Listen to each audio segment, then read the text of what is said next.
Bienvenue à l'abbaye de Saint-Riquier. Sa façade imposante et minutieuse porte les traces de 1400 ans d'une histoire mouvementée depuis sa fondation. Pour raconter l'abbaye de Saint-Riquier, ils font remonter en 625 dans cette ville autrefois appelée Centulle. Deux moines y tentent alors de convertir la population païenne au christianisme, en vain.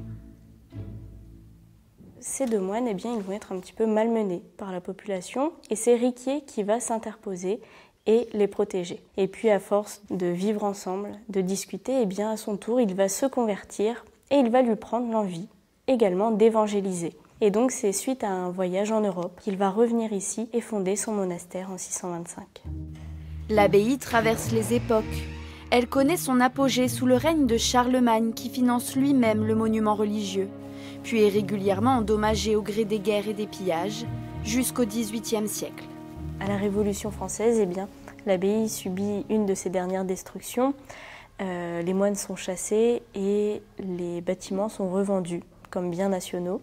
Et il faut attendre les années 1820 pour que l'abbaye soit rachetée, les ruines de l'abbaye soient rachetées, pour être transformées d'abord en pensionnat et puis en petit séminaire ensuite. Des promotions de prêtres s'installent alors dans l'abbaye pour y être formés. Cette nouvelle fonction lui permet de continuer à vivre jusqu'en 1905.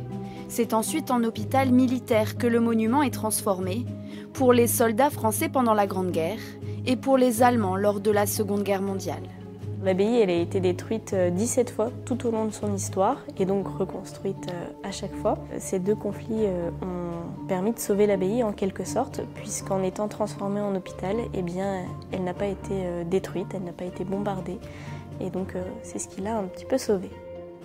Forte de cette histoire, l'abbatiale de Saint-Riquier reste un lieu de célébration religieuse.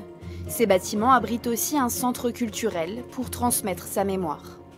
Elle est encore aujourd'hui préservée, il y a des restaurations. On en a eu il y a quelques années sur l'église abbatiale. Donc le but c'est vraiment de la préserver et de la conserver encore de nombreux siècles.